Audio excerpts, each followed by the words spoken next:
Welcome to the Slice Podcast, where I give you a slice of my mind. I'm your host, Christopher Martinez, and it's been a long time since I've done a podcast. The last time I did one was March 31st. I know that because that's when I last uploaded it. That's when I watched Godzilla vs. Kong, and a lot of stuff has happened since then. It's been 2 months since I put out my last video, which was my Saw Spiral review, and a lot has happened since then as well. Something I didn't mention in the last podcast, though, was, and let me cross it off the list here.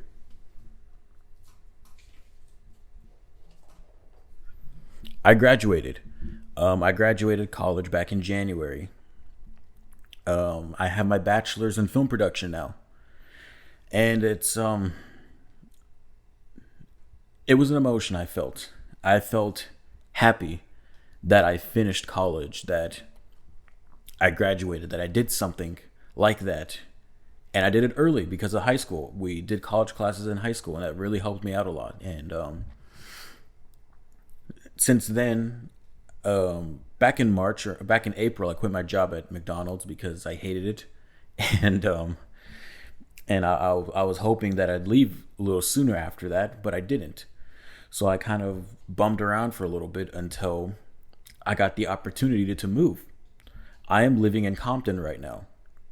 A friend of my uncle's fixed up a garage for me, and it's an actual apartment here. And I really like it. I've been here for just over 2 weeks, and I like it. I really do. I moved out here, though, so I can get a better start for my filmmaking career. And something already happened where I met this TV star through Instagram who works for a reality TV network, and I filmed the video for her to audition for a show, to return for the show for the second season, which it's basically The Bachelor, but she said she's going to try to get me an internship or a job working there on another show she's working on. And I'm really excited for that. It's something that I did, something I came out here to do, and I did it. And I don't know what's going to happen from that. It's been a while, but I'm really excited for that. I came out here and I did something. So that's really cool. And people, media has portrayed Compton as this bad place for so long, because NWA and whatever. But I've been told, hey, it's changed since then. And since moving out here and staying out here, it doesn't seem bad. Yeah, every place has ghetto-esque areas and not so nice looking areas, but I feel safe here. I don't feel in danger at all. The only things that bugged me were sleeping at night. And, I moved around here a little after 4th of July, and the fireworks were still going off. They stopped recently, but the fireworks and the cars revving at night, like they're racing through the streets or whatever, those are the only things that really bugged me. But besides that, I've just been doing my own thing. Got another job at a McDonald's again because I'm an asshole. But it's nice. Making money. I'm here. And I'm here for opportunity. And I really like it. I'm eating good. There's a Mexican market close to me where I get some marinated chicken and I cook it up and make tacos out of it. Carnitas there. And whatever else I can find to eat. My grandma sent me an air fryer, so I just cooked some chicken last night. I coated it with mustard, salt, pepper, garlic powder. It came out pretty good. I still have some. Maybe I'll make some tacos out of it later. But I got a nice little place here. There's a living room area, a bathroom, and a bedroom area. And I really like it. It's dope. What else can I talk about? I went to Disneyland a couple months ago. My sister moved, and it was her moving that really made me think, okay, I got to get out of here. I got to go, because she moved to Wisconsin. Wisconsin? Yeah. And to see her moving on with her life, to see her moving somewhere, especially that far away, I thought, okay, I got to go. I gotta get my life started because I'm gonna drive myself insane if I'm not stuck here, but if I'm not doing something with my life. So I'm here in Compton now, close to Los Angeles, close to where the movies are made, what I want to do. And before she left, her friends wanted to take her to Disneyland. And so I told my sister, hey, can I join you guys on this trip? So I bought my own ticket. Well, they went to Disneyland on the Saturday, and on the Sunday they went to California Adventure. I couldn't go to Disneyland that day, so I went to California Adventure on Sunday. So we drove down there Friday, and Saturday when they were at Disneyland, I told my sister, "Hey, I'm gonna take your car and I'm gonna go to Hollywood and see what Hollywood's all about." So I drove to the Walk of Fame, and I really didn't like it. I've always heard stuff about Hollywood and Los Angeles not being as cool as it is unless you're like in the really nice areas. And what I was there for, I just wanted to see what was up. So I went to the Walk of Fame. It was cool to see, the stars and stuff. There was Billy Joel, and there was I can't remember the things now. I took a bunch of pictures and stuff. I can't remember them. Hold on, let me pull them up. I have them on my laptop here.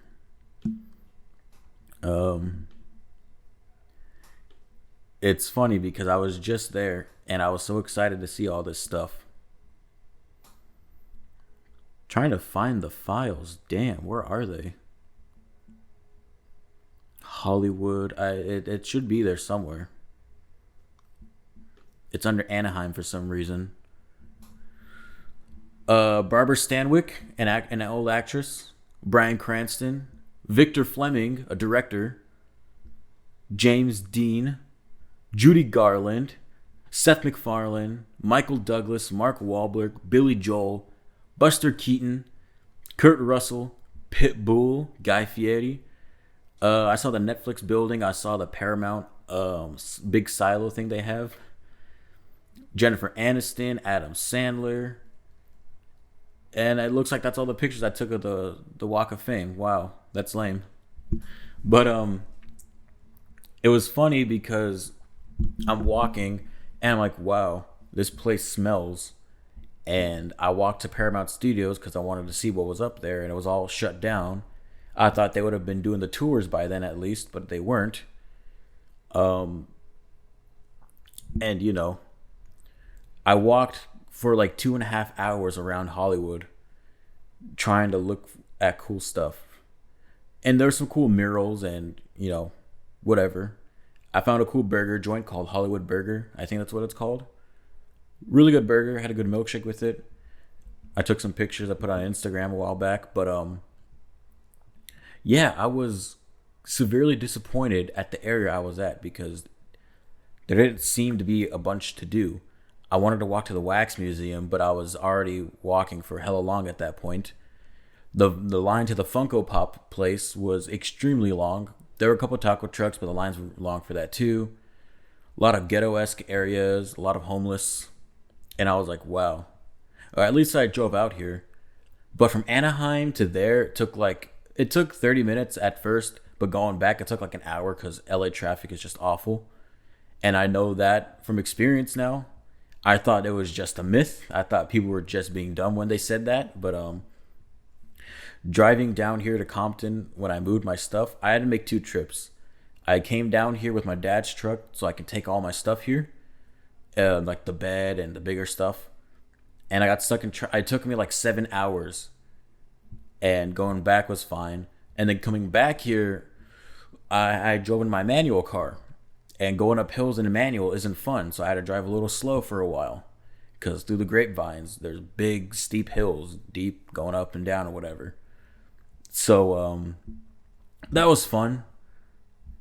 But, yeah, Hollywood, the area I was at, was disappointing to say the least. But, the next day, I went to California Adventure. And that was cool. I bought a couple shirts. Stuff there is expensive, whatever. I bought ears. And it was hard finding ears because I didn't want to wear the big goofy hats or whatever. I would have loved to, but I didn't feel like it. The closest thing to one of those big hats I would have gotten was the Mickey Sorcerer hat, but I didn't really feel like it. So I wanted ears because I've always wanted ears. But I didn't want to take the time to get the cap with the ears, the plain ones where they stitch your name on it. I wanted to get regular ears, but they were so girly and meant for girls, and I didn't see myself wearing them. So I found a nice pair that my dog ended up chewing up, or my dad's dog, because I left him out by accident. But they were cool for the most part there, and it was great to be back there. I haven't been to Disneyland since 2014, and being back there was really cool. I the rides and stuff. The food is always great. Oh my god, the corn dogs.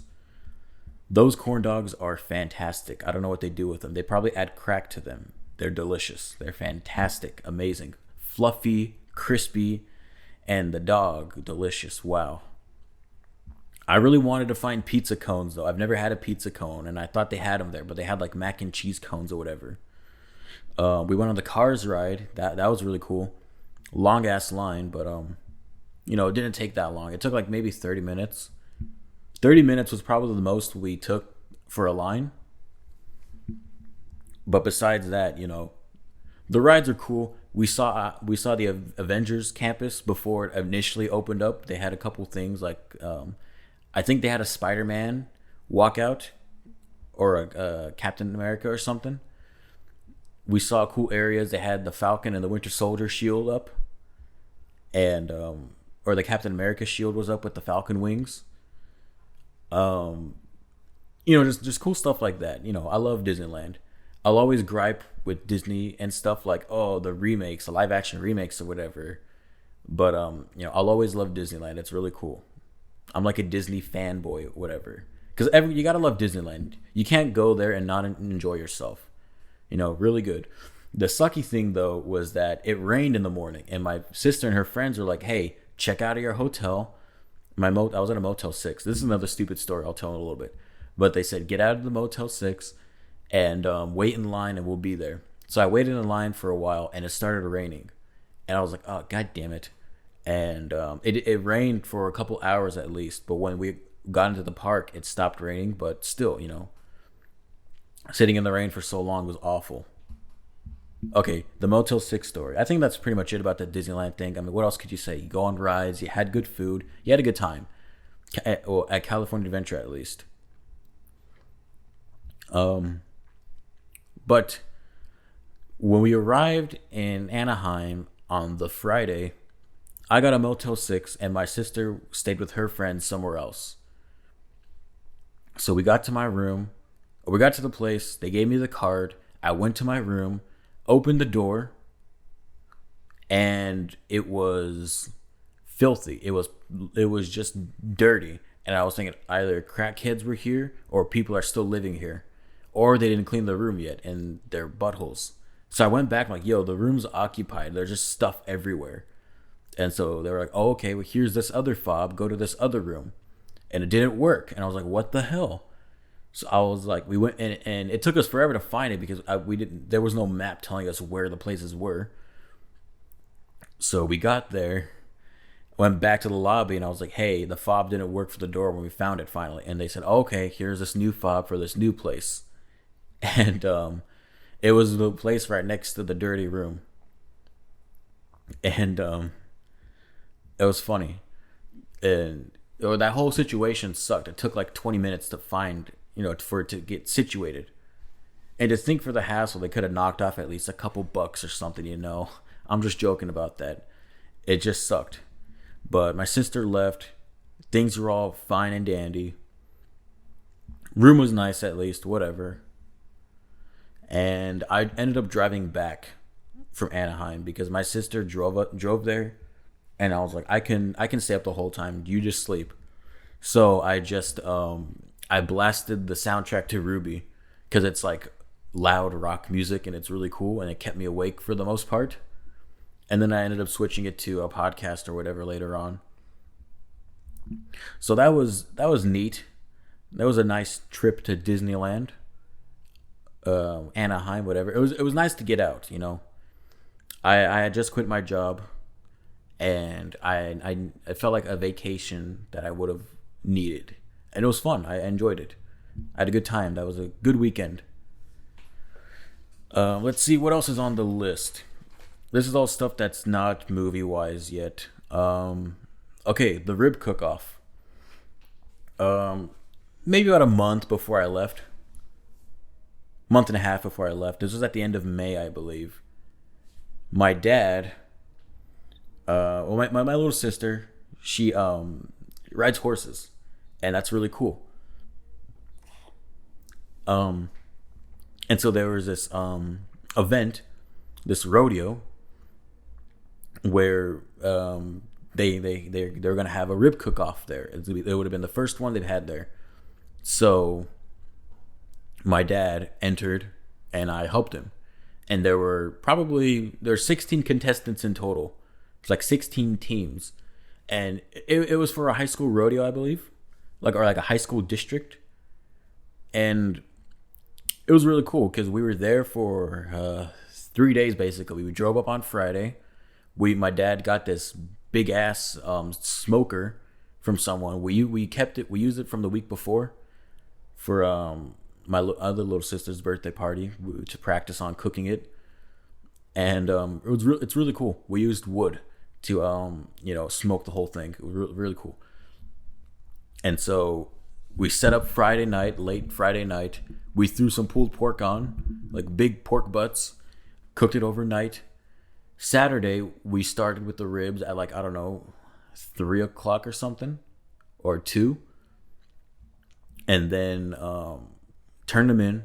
And throughout the day we were cooking hot dogs and these jalapeno poppers, just jalapenos with cream cheese wrapped in bacon, and they were yellow, so they were sweet. Oh, they were delicious. And we had these pulled pork sandwiches, and people walking by, other contestants walking around, like, hey, try this pulled pork out. My dad didn't like it because it was too tough at that point. We had cooked it for too long, and it was tough, but everyone just loved it. Everyone else was adoring it. It was too tough when he was ripping it apart, at least. And it was funny because when we got home the next day, he was eating it, cold, microwaved. He was like, "Oh my god, it's delicious. I liked it better now than I did the day before." And for my dad's birthday, we got him this smoker, this Oklahoma Joe smoker. I think that's what it's called, and it's amazing. Cooking ribs on it is fantastic, but we mainly did pulled pork on it like every weekend. It was awesome. We cooked it for at first we cooked it for like 16 hours or 12 hours or 14 hours. And then we cut it down to 10 after a while because we realized that at when it reaches a specific temperature, we took it off, we wrapped it in foil and left it on. So all that moisture just builds up inside of it and it shreds apart so much easier. And we really got that down.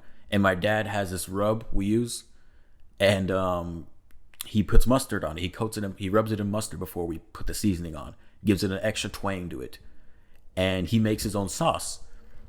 And we especially made our own sauce for the cook-off because that's something my dad really wanted to try. And he makes some damn good sauce. I wrote down the recipe for him and stuff, and he has it. It's his recipe. But that's some of the best barbecue sauce I've had in my life. I don't mean to brag, but we are barbecue masters, I'd say. But we didn't win. We tied for 6 out of like 16 contestants in that cook-off. And my dad was pissed for a little bit because people were using Traegers, and they're electronic smokers where they just feed pellets and keep it at a constant temperature, no matter what. So it's basically an oven, but they all looked good, but we're like the only ones doing it with like actual smoke, actual wood, not pellets, but big hunks of wood and barbecue. But he was pissed for a while. But we were like, it's whatever. We had fun. We cooked like 20 slabs of ribs. It was amazing. It was fun. And, to do it with him was the best part about it because I know everything I know about cooking, I know from him. He taught me everything I know about cooking. Steaks, burgers, tri-tip, pulled porks, ribs especially. But you know, to be one of the last big things I did with him before I left, that was really cool. We had fun together, and my brother helped too when he came the next day. But we had fun. That was great, and I'd love to do it again one day. And the people walking up to us, they wanted to try out the foods we had else cooking. They're like, "Oh my god, what's your company?" "Oh no, we just do this for fun." What? You guys got to do this. You guys can make money. And so that's something my dad's been wanting to think for a while. He's been wanting to do this for a long time because we can cook. He can cook. And he's more of a professional cook than I am. I'm more of a laid back, I can cook. He can do dishes inside as well. The day before my sister left for Wisconsin, he sent me to go to this meat market over in Manteca, I think. And he wanted, because my cousin wanted, what's it called, pork belly. So I went to go get two big old slabs of pork belly, and I cooked it for like 6 hours maybe. And after I smoked it for like 5, and for the last hour I put it in this pot, and I coated it with melted butter, brown sugar, and our barbecue sauce. And oh my god, it just melted when you ate it. The fat, and it was like a sweet and spicy kind, like how they prepared it. And so you got an extra twang to it. You got an extra kick to it. It was delicious. So I can do stuff like that, but I was explaining this because I had extra pulled pork for something, and my dad cut it. We had so much left over. I cooked a slab, and I cooked an entire slab of that. So we had another slab left over, where he told me, "Hey, while I'm gone, cut it in half. Keep one half in the freezer and use the other half for bacon." So I cut it as thin as I could, but then they were just really thick pieces because it was hard to cut it. We didn't have like a big old meat slice or whatever. And so with whatever we had left over, he cut up and he made into this pasta dish with a red sauce, that bacon, or that pulled pork, bacon, whatever, and some shrimp. And he worked on it for a while. Cut up some mushrooms in it too, I believe. And oh my god, it was delicious. It was I could closely relate it to tagliatelle, that kind of pasta. But oh my god, it was fantastic. And whenever my mom had a birthday or something a while ago, he would cook lasagnas for her. And he can cook inside dishes, like really professional looking style dishes. He's more of a professional cook like that than I am. Like I said, I'm more laid back, chill. Let's cook. Let's throw some stuff on the smoker and leave it for a while. But anyone can do that. But it's about how you pay attention to everything else: the temperature, the rub, the sauce. When you take it off and do stuff to it. But yeah, my dad's more of a professional cook, like I said.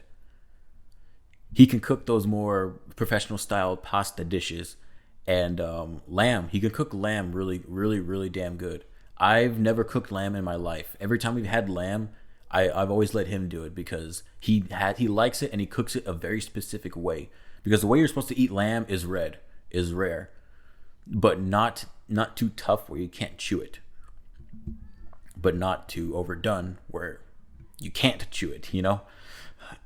I explained it to my brother a while back about cooking, and it's really hard for me to explain to someone how to do it because it's just instinct to me. Like, okay, I just do it. You don't want it to be too done, but you don't want it to be too under. He's like, I know how to do it. I'm like, and I'm telling him, and I'm like, crap, you know how to do it, but I know how to do it, but I can't explain it without really showing you specifically how to do it. It's funny. And he can cook pretty good too. He thinks he can cook better steaks than me. I don't think so. But that's whatever.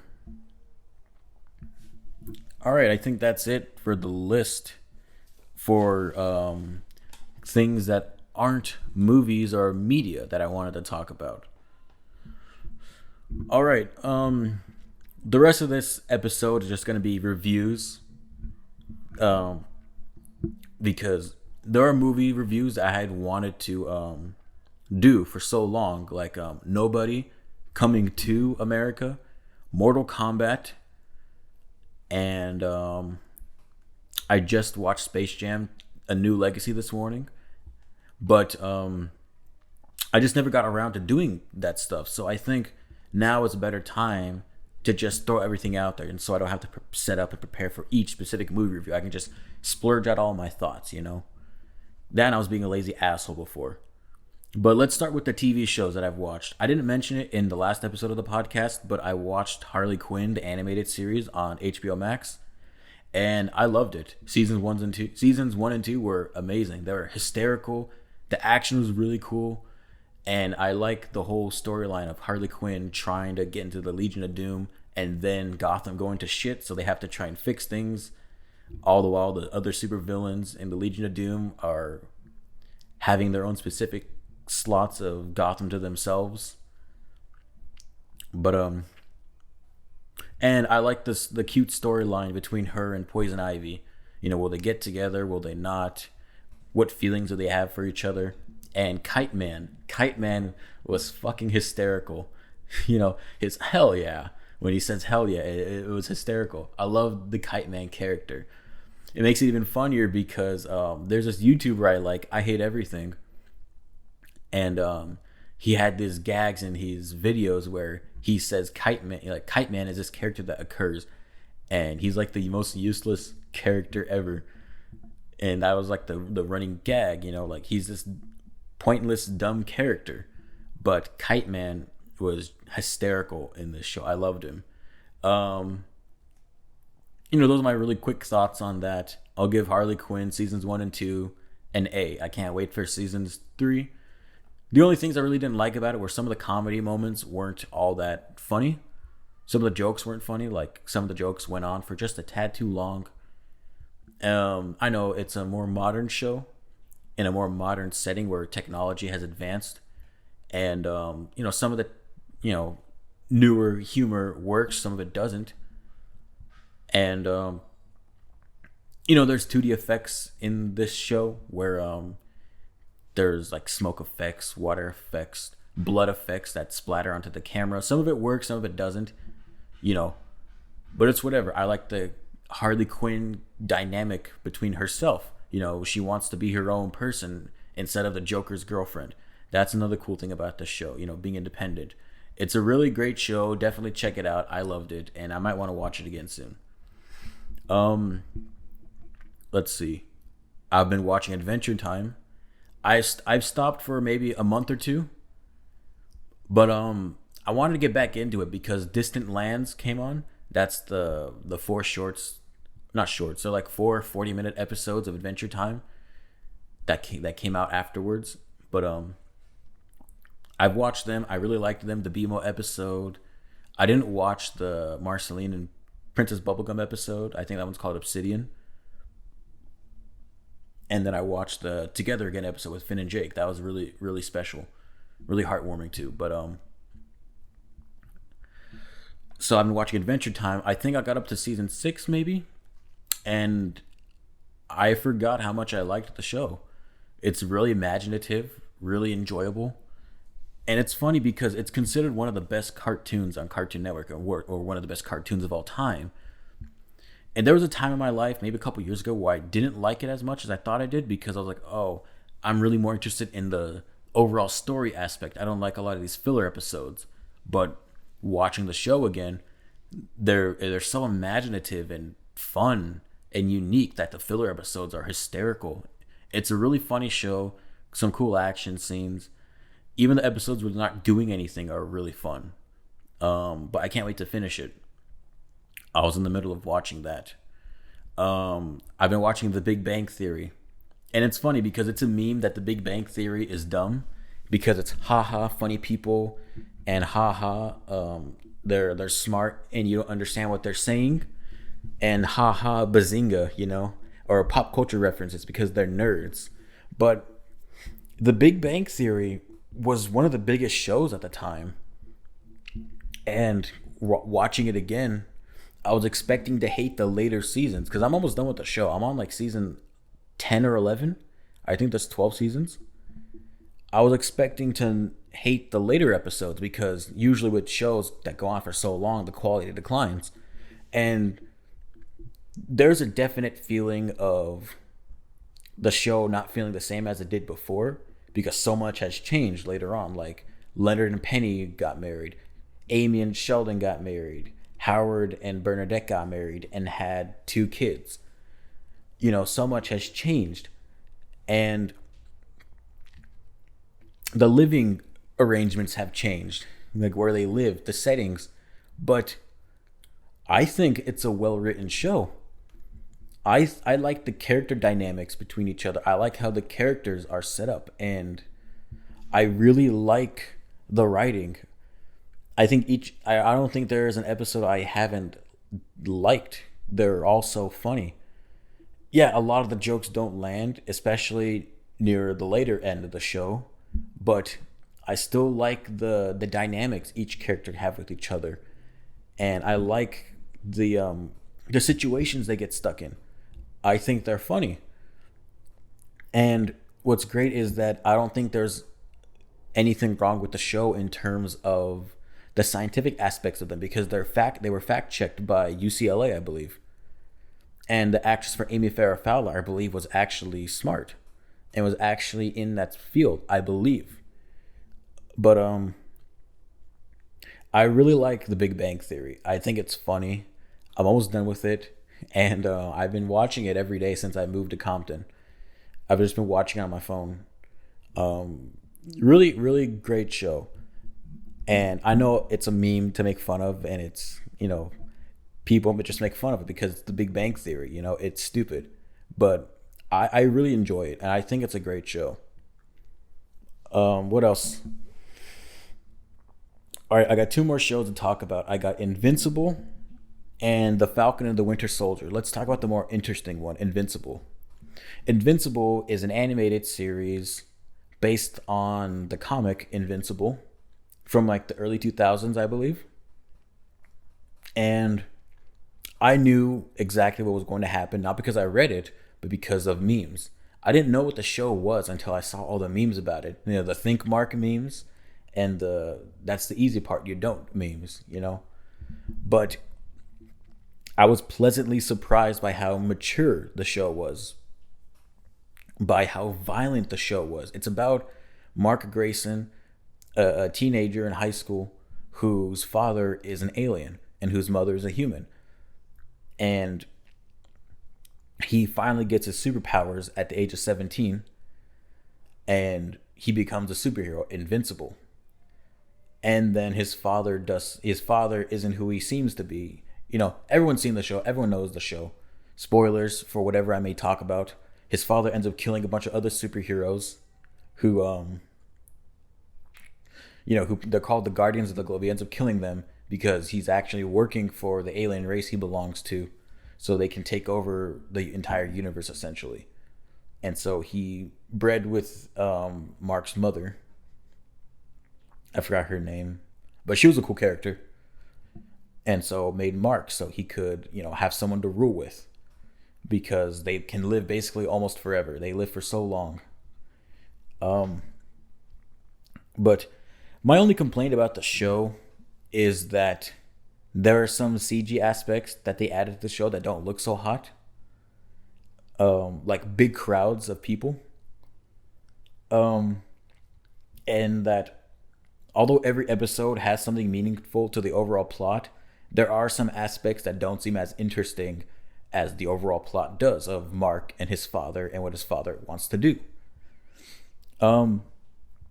But I think it was a fantastic show. I'd give it an A. It was amazing. I loved the action. I love all the characters, but the like the smaller things, like the side plots of specific episodes, I didn't really care for all that much. Or not that I didn't care for them, it's just that they weren't as interesting as the overall plot. But I still loved the show. It was like it was 8 episodes long. I thought it would have been a half hour long like episodes, but they're like 40 minutes. I think it was surprising to see uh, something superhero media be this violent and that risky. And trust me, there's a lot of violence and blood and gore in this series. It was honestly surprising and joyful to see. Not like I love seeing death and stuff, but I love seeing something that we don't see a lot of in this specific medium. It was great. And I can't wait to see more. And I know there's a lot more messed up stuff that happens in the comics, which I think I'm going to avoid reading the comics just because I don't want to get it spoiled for the show. And then I'm going to go into the show with expectations, and then with those expectations, when they don't get met for certain things, I'm going to get furious. Which is why I don't read comics for superhero stuff. I just like to watch the movies and the shows. Which, would call me whatever you want. I don't care. I still think they do a good job introducing the stuff in it. Because then, you go in with expectations. Like, oh my God, I can't believe this didn't happen from this specific arc in this specific comic book, yada, yada. If you just make it interesting and make it good, then I don't care. I've never read a Spider-Man comic in my life. But I still love the Spider-Man movies. All right. Speaking of superhero stuff, the last show I'm going to talk about is The Falcon and the Winter Soldier. Now, I liked WandaVision, but now I look back on it and I really don't like it as much anymore. Because the last episode I found underwhelming. I loved the WandaVision show inside WandaVision. I could have watched an entire season's worth of that. But its connection to the MCU, I didn't really enjoy. And it's just such a whatever show now, WandaVision. Like, I don't think I'll ever go back and rewatch it unless someone just cuts up all the WandaVision show episodes together, or they make fun of each era of TV. So the Falcon and the Winter Soldier, I felt was very similar to WandaVision in terms of build up and the last episode being underwhelming, because what happens in the Falcon and the Winter Soldier is that Falcon Sam gives up the shield to the government to be put into a museum because he can't be Captain America. He doesn't want to be because it's its own legacy. And so Bucky is pissed off because why would you do that? That's Steve's shield. He gave it to you for a reason, yada, yada. So they choose a new Captain America. And then because of the snap, because of everyone being brought back to the world from the snap and Endgame,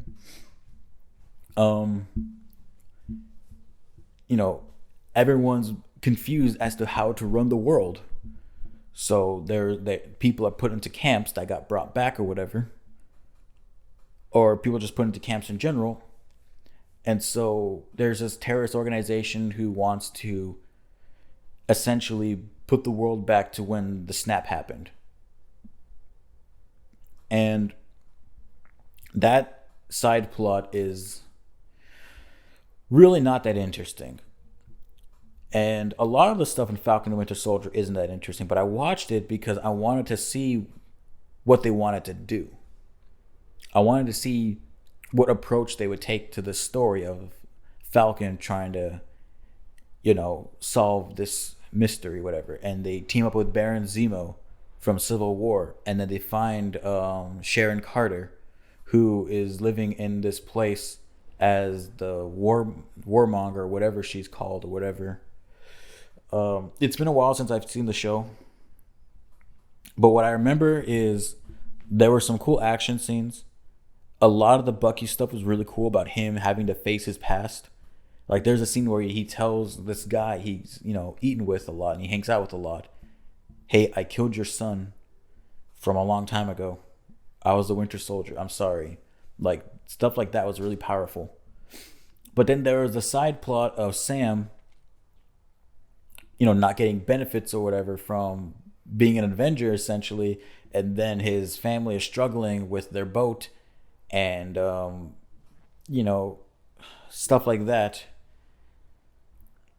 And I was thinking, why is this so important? But it had a lot to do with race, and it had a lot to do with where they live. And then at the end of the show, there was underwhelming fight scenes because everything was filmed in the dark. I hate this crap. Why the action scenes that are filmed in the dark, and then you're at home, and then it's hard to see it anyways, whether, like, depending on what time of day you watch it. And I mean, I can make out what was happening, but I was like, I really have to focus and pay attention because these action scenes are filmed in the dark, basically, And I know they're filmed at nighttime or whatever. But essentially, the whole thing about this show was a black Captain America. Like, what? A black Captain America? What? Me, like, I don't give a shit. I just want to watch a cool show. Like, I'm not saying I don't care about the politics and the controversies, but there were points where they focused on that so much, like they were spoon feeding to you, like there can't be a black Captain America. And I was thinking, I know exactly where this is gonna go. Everyone knows exactly where this is gonna go. He's gonna be Captain America, So a lot of that's when they kept bringing that up, it felt redundant and overdone for a while. And then after the fact, in the last episode, they spend a good couple of minutes with Sam talking to these reporters and stuff like, I'm going to be a black Captain America, yada, yada. And I was thinking, it's interesting. Like, it was really interesting, but it just felt like they kept, shoving it down. And I don't want to say pandering, but they just kept saying it over and over again. That when it actually happened, I was thinking, okay, it's there. It's whatever. It's not like I'm not saying like I don't care that there's a black Captain America. I don't. It's the character. Sam's Captain America now. I'm not gonna say, oh my God, Captain America can't be black. I'm saying like the idea of introducing it and how they introduced it was a little muddled. Not muddled, but like, and not even problematic. It's really hard for me to explain how I felt about it. But I think it's the execution of it all and how they kept bringing up the idea that there can't be a black Captain America because racism and stuff. But overall, at first I enjoyed the show, but looking back on it, the same with WandaVision. There's a lot of stuff I don't care about. The connection to the MCU was kind of boring. I was more interested in the personal stories of Bucky, really. And the action scenes were fun for the most part. I'll give the show a B-. I think that's what I did with WandaVision. And like I said, this could have been a movie. This could have easily been a movie. And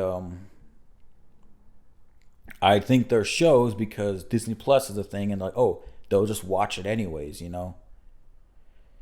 I really thought this could have been a movie. It would have been another Winter Soldier, essentially. And Winter Soldier's fantastic.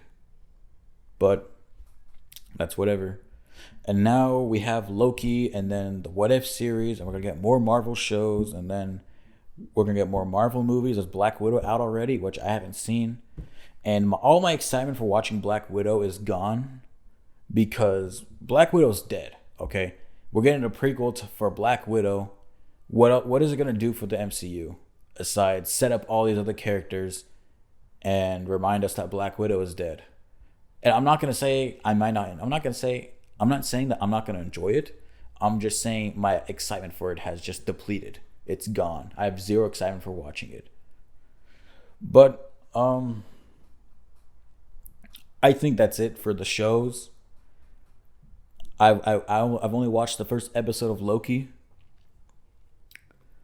I really enjoyed it though. The first episode of Loki was far better than everything WandaVision and Falcon and Winter Soldier.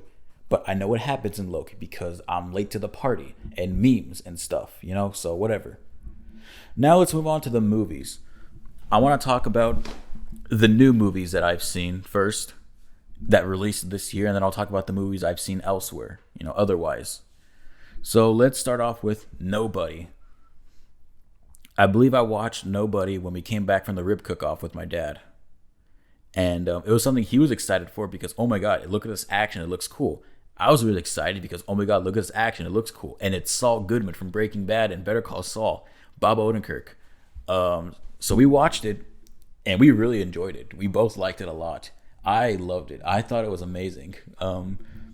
It wouldn't have been as good though if Bob Odenkirk wasn't in the movie, because his mannerisms and the dedication he had to the physicality of this character in this movie really added something to it. Bob Odenkirk's fantastic in Breaking Bad. He's phenomenal in Better Call Saul.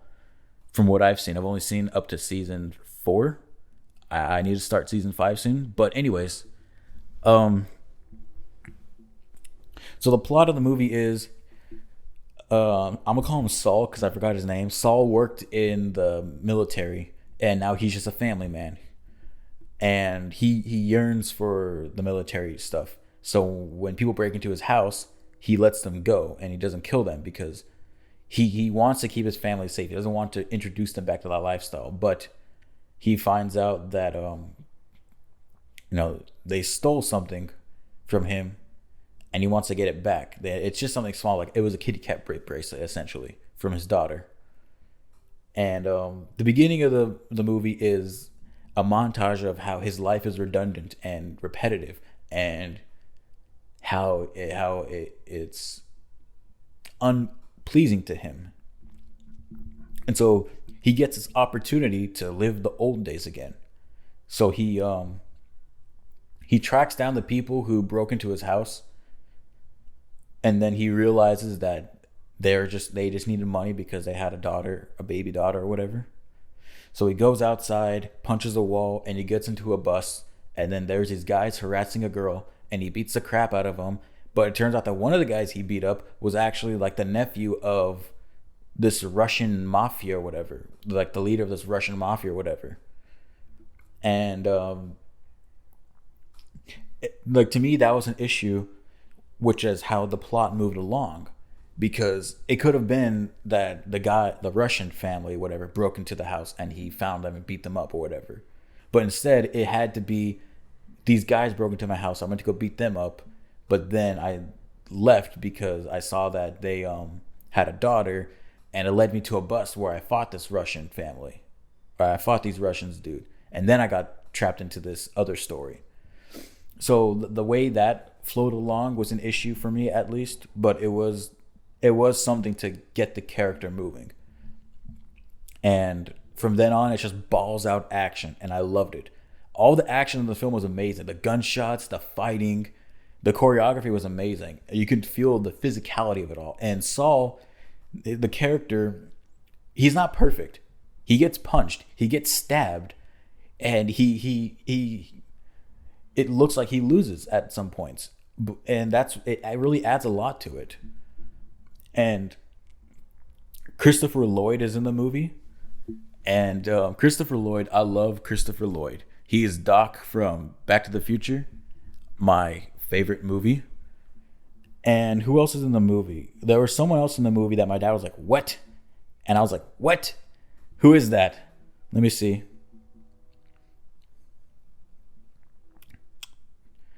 But it was really, really damn enjoyable. This movie was great. RZA, is that his name? Riza? I don't know. But he was in the movie, and my dad was like, yo, that's cool. So big action scenes. That's really it. Really cool. After that, it's just a bunch of action scenes. I really enjoyed it. I'll give it I'm gonna say a B+. Really enjoyable movie. One of my favorites of the year so far. I'd love to watch it again. It was just really great action. It looked great. Really funny moments. And Saul, Bob Odenkirk, was fantastic. He really dedicated a lot of himself into this movie. And go definitely check it out. It's fantastic. I love this movie. Let's see what's next. Mortal Kombat. This is one of the movies I got to watch on HBO Max. I watched, actually, I watched Mortal Kombat when we came back from the rib cook-off because it came out that weekend. So, Mortal Kombat, video game movie. It's happened before. I didn't watch them, but apparently they were awful. So, a more serious take on the Mortal Kombat film. And for the most part, I liked it. I liked Mortal Kombat. There was a lot of stupid stuff in it, but it was enjoyable. Um, I'm not the biggest Mortal Kombat fan. I don't really play the Mortal Kombat games. I don't know a lot of the lore, but this film felt like a setup for more movies, which kind of, it's basically a waste of time essentially when you think about it, because Mortal Kombat, from what they said, is a tournament of fighters, of people trying to conquer other worlds and defend their worlds, whatever. And we don't get that in this movie. What we get is people from like aliens or whatever breaking the law, breaking the rule of Mortal Kombat, and going down to Earth to eliminate their fighters so that they could just take over Earth, whatever. Anyways, whatever. So that's the plot. Our main character is a family man who fights, and he has a family. And the special effects go from looking okay to looking pretty good. Like, they didn't look awful. The best parts of the movie were the Sub-Zero or anything with Sub-Zero was the best part of the movie. The action's really cool and fun and over the top and goofy.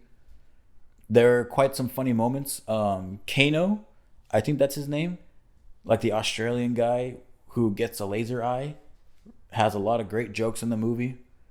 I thought some of the music was cool.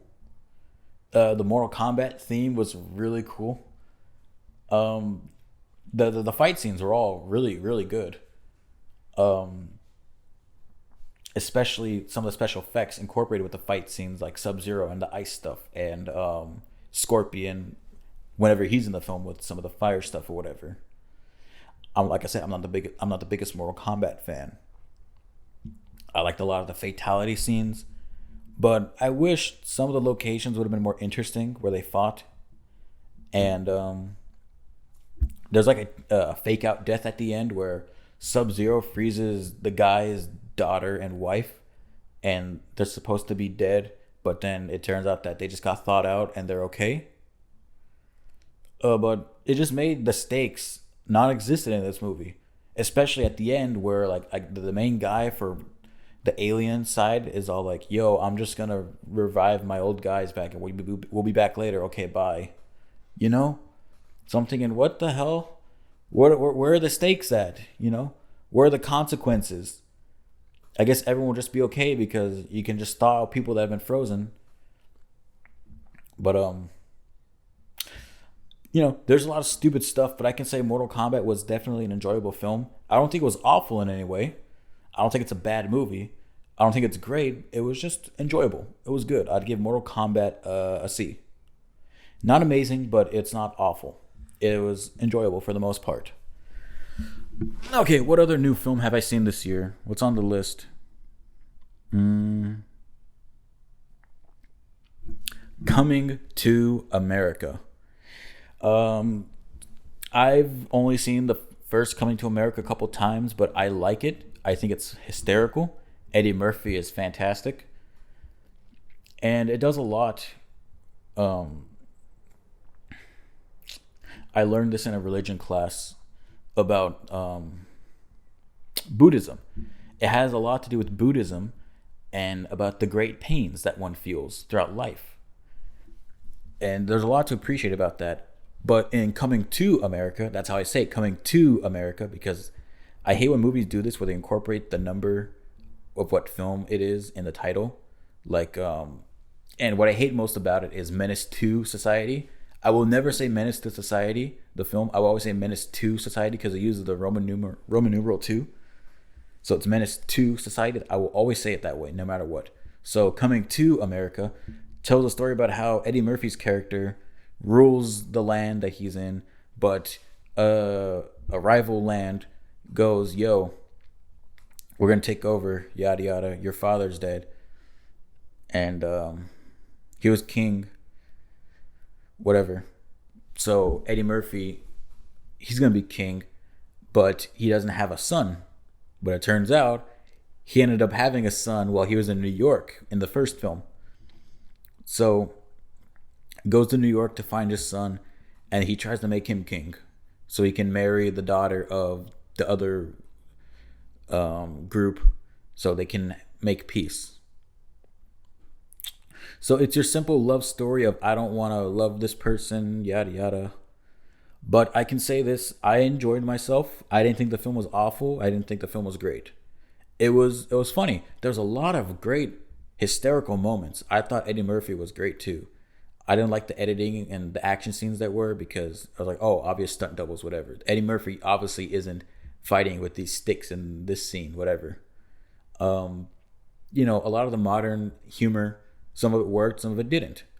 Um, but there's a scene that I laughed my ass off in, because there was like a news story going on the TV, and on the bottom headlines you could read what's going on, and it was like the first electric car in this country broke down on the freeway, causing a traffic jam because there's no way to recharge it again. It was so funny. Like, the stuff like that is hysterical. Um, there's a joke about how the son and his mom move in, and he has to be naked while the girls bathe him, and the mom was like, "Don't worry about it. This is part of their culture. You do your thing." So when he leaves, a man washing her private area comes up from the water, and she goes, "Oh, you can go again." Humor like that is hysterical. I was kind of disappointed though about the overabundance of CGI in the film. A lot of the settings, like the big wide shots of the world, and there's a lion and stuff. I was surprised that there would be that much in it, and some of it didn't look so great. But the gripes I have with this movie are made up with the humor, and a lot of the great humor, especially with Eddie Murphy, especially with the characters he plays in the barbershop. And another issue I had with the film was that it took so long for the film to get going, especially when his father, is on his deathbed. He has his funeral for him, and it goes on for so long with like these big musical numbers, and then it happens at the end again with these big musical numbers that go on for so long. I was thinking, oh my god, I'm not gonna like this film, but I was pleasantly surprised by how much I enjoyed the film and how much I laughed. I think anyone could watch it and get a kick out of it. It's enjoyable. It's not bad, but it's not that great. It was an enjoyable watch. I might want to watch it again soon. I'll give it a C plus. Coming to America now. The new Pixar animated film Luca. Um, I have very, very mixed feelings on it, because I got a lot of Kiki's Delivery Service vibes from it, because it's about a fish boy named Luca, who, whenever the fish people travel onto surface, they turn into humans. They never explain that. I wish they would have. Whatever. And Luca doesn't like his life as a fish farmer. Whatever. So he meets Alberto, and they go to an Italian area and try to live their lives as boys. And they're at this place where everyone hates the fish people, the sea monsters, for some reason, and they want to kill the sea monsters, so they have to hide themselves amongst the humans. All the while they meet Julia, this other character, who is a fun character, probably my favorite character in the movie, who wants to win this race against his butthole, who's too old to enter the race, but he does anyways, and he's the big bully character. And all the while, Luca's parents are looking for him. Um, what I liked most about the movie was that it's very simple. It's very not so serious. There's no message to be shoved down your throat. It's just it would have been the perfect summer movie, because a lot of it is about freedom and just wanting to go. there's jealousy that Alberto is jealous because Luca wants to go to school with Julia, and he wants to learn about the world and stuff. But I felt um, that incident. I'm trying to think of the specific name for it in film terms, whatever. But what led to the third act, I felt that point, the low point of the film where the characters separate and they get mad at each other. I felt that was a little ungenuine, and it happened so quick. And then Alberto goes in the water to show Julia, like, "Hey, I'm a fish person." So is Luca, and the Luca's like, "Oh, I don't know you. Where's Alberto?" That felt a little ingenuine. And then what happens with every Pixar film is that you always get teary eyed, or you always cry. Well, with me at least, because I'm a big baby. And it's weird because even in their lesser films, like Luca isn't that great of a movie. It's one of their more lower tier films. What happens though is that they always bring up this point in the film where you get sad because something happened to the character in the past or something happens to them now, and they get sad about it. And it's I watched it, and the thing is like Alberto is a human boy, or he's a fish person, but he lives as a human, and he lives in this lighthouse, and he's waiting for his dad to come back. But you see all these marks on the wall, as he counts the days until his dad comes back. But he, yada yada. My dad never came back. He said I can live on my own, whatever. I don't know why, but they get to those scenes and they always feel so like, oh my god, this is so sad. I'm gonna get teary eyed. Um, I have my issues with the film. I really do. I didn't hate the movie, but it's such a missed opportunity. Really, it could have been so much more. I was talking to one of my friends about it. He said it could have been a short film. I'm thinking, oh my god, it could have been one of those short films where they don't talk, where everything like explained and expressed through movements and motions and stuff. And I found the music to be okay. Ennio Morricone, they wanted to ask him to compose, but he passed away, so they had someone else do it. I don't know who. Um, the animation, it looks good. Pixar animation always looks good, but the art style, I just can't get through the art style of the characters. They just look so strange and not uncanny valley, but they just look so awkward and not polished, but they don't look fully realized. It looked, oh, let's make them have these looks so they can look cute, and like the characters in Ratatouille, the human characters, those look like legit, people and stuff that could look real or whatever. The characters in here just look weird and strange. Like Luca's weirdly round head and Alberto's weirdly straight head, stuff like that is strange. I couldn't get behind the art style and the character designs. Like it makes more sense for them being the fish people. I also thought the movie's pacing was strange because I felt it moved too fast in the beginning where Luca wants to go to the surface. Like, why is it now he wants to go to the surface all of a sudden? Because he sees something drop from there? And, like, what exactly does he hate about being a fish farmer? So, that's why he wants to go to the surface, to see more stuff. And then him and Alberto want to get a Vespa so they can drive around the world on a Vespa and explore together. But I also like that the Pixar villain wasn't like a super serious villain. But it was nice to see just some douchebag. But I don't think the film really needed a villain. It just could have been about these two characters. But, it's such not a disappointment, but I just expect more from Pixar. I expected more from Pixar. But it felt like there was so much potential in this story that just got washed away. Or they didn't fully realize, how much more they could have done. And we never even see why these people hate the sea monster so much, or we never see why The parents don't want Luca to go up there because do they even know that the people want to kill the sea monsters or whatever? There's some great jokes in it. Um, I think the pasta they cook a bunch of pasta in the movie. They do close-ups of it. I think it looks really good. Like there's a lot of animation that looks really good, but the character designs I really can't get behind.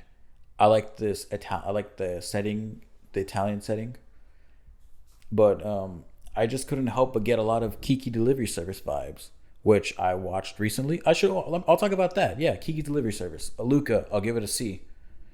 Um, I liked it at first, but thinking on it a little more, I couldn't help but just think, it's so whatever, you know. Like Pixar used to be magical. Pixar used to be this powerhouse in animation. They killed Western 2D animation films. You know, you don't see a lot of them anymore. You know, and Pixar is the reason why, because they did something new, something never really seen before. And now that they've just been coasting, they've been coasting on people just watching them and feeling sad about it and thinking that's why the movie's good. But I don't know. Luca is just so okay. I'll give it a C minus. Um, I'll talk about Kiki's Delivery Service in a little bit. Right now, I want to talk about the newest 2021 film that I've seen this year. That being what I watched this morning, Space Jam: A New Legacy. Um, I thought it was dog shit. Now, Space Jam, the first film, is not a good movie, but it's so memorable because it is such a piece of its time. It is the 90s. You know, the soundtrack, the look of the film, Michael Jordan, the Looney Tunes. It's such a piece of its time that it's oddly enjoyable. The humor especially. And it was something not brave, but something cool. It was an original idea. Michael Jordan gets sent to the Looney Tunes world because he has to help them play in a basketball game so they don't become slaves to an amusement park run by alien Danny DeVito. This film, Space Jam: A New Legacy, LeBron James has a conflict with his son where his son wants to be a video game designer, but LeBron James wants him to be a basketball player. And so when Warner Brothers asks LeBron James to come in for movie deals, Don Cheadle's character, called Algae Rhythm, short for algorithm, because he's an algorithm, Don Cheadle, in this movie, he wants to scan LeBron James and put him in movies and other media stuff so they can make a lot of money because LeBron James is this big superstar. And he's like one of the greatest basketball players of all time. But LeBron James says no, that's a terrible idea. But LeBron James' son says, oh, that's cool. Let's do, how does it work? So Algae Rhythm traps them into the serververse. That's what it's called, for the Warner Brothers serververse, where all Warner Brother properties live. Now, this brings up a plot hole involving the first film because in the first film, Michael Jordan gets snatched into a golf hole underneath the earth where the Looney Tunes lived, apparently. But in this film, they're in the servers. They're all digitized in the servers. But I guess they're the same characters because they remembered everything from Space Jam. Because they reference Space Jam a lot. And it's dumb. I didn't like this movie a lot. So Don Cheadle tells LeBron James, we're going to play basketball because this hasn't been done before. You beat my team, you get to go home with your son. But if I beat your team, your son and you and everyone everyone stays here forever in the serververse. So LeBron James wants to get the Iron Giant and Superman and all these other Warner Brother characters, but he meets Bugs Bunny. Bugs Bunny tricks him and going, no, we're gonna get my squad back together because they left me because algorithm told them there's other stuff out there, and we're gonna go see this other stuff, you know. So we get like, I don't know, 30 minutes of LeBron James and Bugs Bunny traveling to the different Warner Brother worlds where the Looney Tunes reside. Like, we go to Casablanca, we go to Game of Thrones, Rick and Morty, the DC world, and then Wonder Woman. And that whole section could have been taken out because it means nothing to the overall plot of the film. Like, there's this moment where Bugs Bunny is sad because they left him, and you know, family matters and stuff, but it doesn't mean anything in the overall scheme of things. It's just there for references because Warner Brothers. And you know, people complain about Ready Player One, another Warner Brothers film, having so many references, but that's the whole point of it. You know, it's a film where everyone lives in everyone plays a virtual reality game, and you can be whatever you want, and at least those references mean something. Like the Shining reference, where they're playing a level for The Shining, or the Back to the Future car being there. You know, it's a thing you can drive in there. You know, it's a video game, whatever. But in this movie, they're just references for the sake of being references. Like, haha, Big Chungus. Oh my fucking god, Big Chungus. LeBron James goes to the Toon World, and then Bugs Bunny is there, and he transforms into Big Chungus for like 2 seconds because it's a meme, Big Chungus. It was a big meme for a time, but it's that stupid meme because it's just a couple of seconds of Bugs Bunny being a big fat rabbit for a couple seconds. And it's just, haha, Big Chungus. I understood that reference. This movie is very funny. Haha, it understands the meme culture. And then you see Rick and Morty for like 10 seconds. Morty, we're in Space Jam, Morty. It's a reference. It's funny, Morty. Oh, gee, Rick, it's a reference. It's funny. No, it's not funny. You know, I watched the movie and I didn't think I'd be as pissed off, but thinking back on, I'm really pissed because it doesn't even feel like a movie. It feels like a big, giant commercial. I'm not even going to give it the time of day to give it its own review. I'm really pissed off. This movie blows. It's awful. And I want to bring this up because I don't know if anyone's talked about it before, but in the first scene, we see LeBron James and his two sons on a basketball court. And I saw a lot of blue light on them, a lot of blue shading light on their faces and stuff. And I'm thinking, is this a real setting or is this on a blue screen? And is the blue screen light, you know, bleeding onto their skin? Because there's no lights around them that are blue. The only blue thing there is the blue court, you know, the floor. But that light shouldn't be that there are different shades of blue. So I'm thinking that set was on a blue screen, and that the blue screen was bleeding onto them, and they didn't correct it because with green screen a lot. And I saw this in a behind the scenes for Captain America: The Winter Soldier. There aren't a lot of green screens for the airport battle scene, and on Captain America's shield you can see some of the green screen bleeding onto it. So they got to fix that in post. I noticed the blue screen in here. It has to be blue screen. That has to be because it was bleeding onto them for so much, especially throughout the rest of the movie. I'm thinking, and yeah, there were some blue lights, but there weren't blue lights shining in that specific direction. I'm thinking, well, oh my god, it was so distracting. A movie with like a $200 million budget, apparently.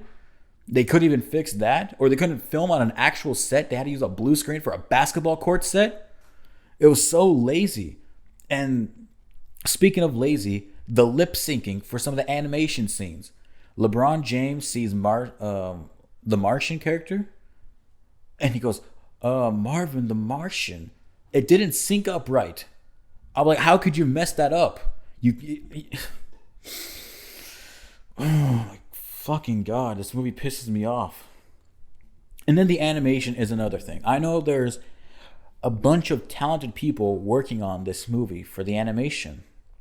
Not just the 2D stuff, but the 3D stuff as well. But none of it looked good. All the CGI looked really bad. And I could tell how detailed it was on like Bugs Bunny or the characters with fur, because they had to have a bunch of individual hairs on them. But the more smooth characters like Porky Pig or Granny or the Goon Squad, which is like the Monstars for this movie, which are video game characters based on actual basketball players, it didn't look good. It looked so fake and cheap and like a video game. Whereas characters in Ready Player One didn't really look like they were in a. They just looked like CG characters set in a movie. It reminded me of like Corvus Glaive or whatever his name, or Morbius or whatever his name was from Infinity War, the guy with the spear that was tracking down Vision, and the lady that was also trying to track down Vision in Infinity War. It felt like those characters, because those characters looked so unpolished and fake that they looked like they belonged to Ready Player One, as in they looked like video game characters. And the Goon Squad looked like that a lot. And the animation style in the Toon World didn't really look that good too. I don't know why they stuck with that when they could have stuck with, throwing LeBron James on a green screen like they did with Michael Jordan for the Toon World. You could feel the passion when they made the first Space Jam. A lot of the stuff doesn't look so good now, which doesn't make sense because Who Framed Roger Rabbit did that stuff perfectly before. I believe it came up before. Yeah, Who Framed Roger Rabbit was like early 90s or late 80s. Actually, let me check this. Who Framed Roger Rabbit was 1988. And then Space Jam was freaking, 1993? 1996. How could they not have done that well at that point in time? They could easily do it well now, incorporating live action and CG together like that, or the hand-drawn animated characters. Maybe it was because Michael Jordan was in the CG world or was in the animated world. Maybe that's why it looked so off. Yeah, that's why it looked so off, especially with the camera angles they had with him. But with here, it feels so cheap and fake and boring looking. Like, I appreciate the work the animators did, because they spent a lot of time as the cartoons. And I couldn't get behind the art style. I really couldn't. But then they turned into the 3D models, and even those don't look good. Like, I can tell. I think the reason why it didn't look so good was because they were so hyper focused and hyper detailed that it just looked so fake. Like Lola Bunny didn't look good. The characters, the more smooth characters like Porky Pig, didn't look good. They just looked so cheap and fake that they belonged in a video game, not a movie. And also, one thing I want to bring up is that I laughed in this movie a couple of times. Genuinely laughed, like once or twice. And then the rest I laughed out of how dumb this movie was.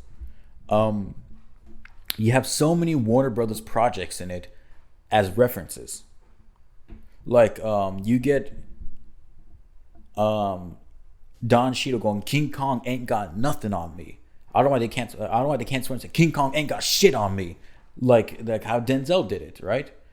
Is that what he said in Training Day, which is another movie we're gonna be talking about later, Training Day? But God damn it, that and Algae Rhythm's motives are kind of dumb, because LeBron James didn't appreciate his work. That he wants to trap everyone into the algorithm system, into the serververse, so they can watch Dom Ball, which is his son, and then they could watch basketball games forever. And there's a lot of moments in the film where characters say one-liners like "that's gotta hurt," or Granny going, "Can't a lady check her Twitter" in the Matrix setting and stuff. And they're so meant for trailers or TV spots, and that they're not funny. And there's a scene where Porky Pig does a rap because in the middle of the basketball game, they do a rap battle so they can get more points. And they call him Notorious P.I.G. And then Porky Pig raps, and it's not funny. I wanted to leave. Actually, I wanted to turn my phone off. I watched on my phone. I wanted to turn my phone off and say, "Fuck this movie. It was really bad and stupid." But I watched it anyway, so because I wanted to see what happened. The thing with what they did now is like, I think it especially shows in the soundtrack that they want it to be cool and hip and modern. And cool, hip, and modern now is totally different from 90s cool, hip, and modern. But now it's so strange because the humor is so varied. And none of the humor, most 99% of the humor in this film doesn't work. Like the only things I actually laughed at were when like when LeBron James freaks out about something or whatever, and when they say ball and the machine shoots the ball out at them and they catch it and the kid gets hit by it a couple times. That was kind of the only funny part about it. But besides that, everything else is stupidly funny. Like, oh my god, I can't believe they did it. This is so stupid. I'm laughing at how stupid these people are thinking that this will work.